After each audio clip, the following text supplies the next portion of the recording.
I love the fact that it was a sort of really exciting, thrilling adventure story that basically gets derailed by a dog. And I think suddenly and I hope the audience, and certainly Michael, the lead character, get totally diverted. It starts off as a film about the obsession of winning, and then it suddenly shows you that there are other ways to win. Well, it's principally about a man called Michael who is a very successful adventure racer, but not quite as successful as he'd like to be. And he's got to a situation where he thinks that the only way to succeed in life is to be a winner. And so his passion, his obsession is about winning.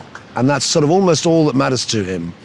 And at the start of the movie and at the start of the race, he puts everything he has into it. He sort of gambles everything on coming first. It is a dog movie, and it is about how a dog sort of sees these people, a dog that is basically a homeless, destitute creature who's, you know, very sick and very tired.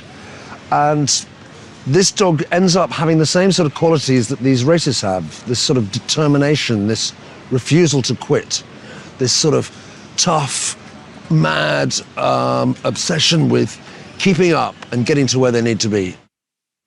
I'm not saying it's easy to film the racing, but it's exciting. It's in very dramatic locations. It's fast. It's dangerous.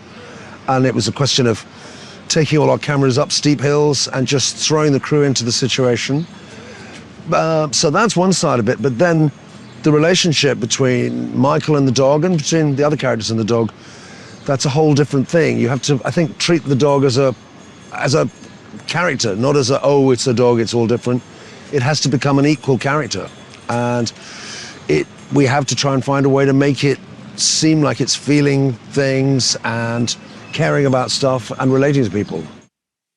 We literally had to carry everything up. We had 3 cameras, we had all sorts of equipment. We had to carry everything up a very, very steep hill.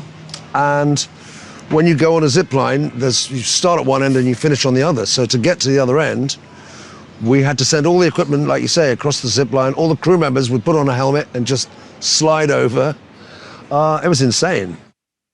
He was just joyful to work with. I think he's obviously a huge movie star, and everyone knows he's a great actor, but he had this amazing commitment. I think he's very committed anyway, but this seemed like a really personal project for him. He's obviously a producer, and when we first talked, you could just tell he was bursting with ideas, and he was really emphatic, like I was, about how it's great to make an adventure film with lots of stunts and all that, but you have to connect the 2 characters together. And if you don't do that, you don't really have the movie you want. Yukai, what an amazing dog. I've worked with animals before, but I've never worked with them on such an intense level.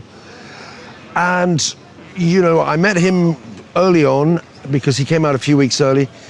And there was something really cool about him, you know. And what you don't want to do when you're working with a dog is just point the camera and say, look left, look right, look up, look down. You hope you get some real connection. I think one of the great things was he and Mark bonded quite early. It's a dog who is emotional above everything, but also determined and wise and still and, you know, has experienced suffering and being an outcast.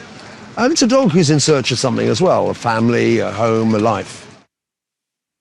The story is absolutely quite faithfully based on his book, his story, where he found Arthur, the dog, in Ecuador during an adventure race. And he was our technical advisor and also sometimes our spiritual advisor, in fact. And he's a total sweetheart, but you can just see behind the eyes there's a little bit of steel, because, you know, I wouldn't want to get into a race with him because he would just be determined to win it. I just want the audience to sort of embrace and love that sort of new addition to the team and to see how that dog changes all the people around him. It's been thrilling, it's been exhausting, it's been infuriating, but mostly it's been utterly joyful.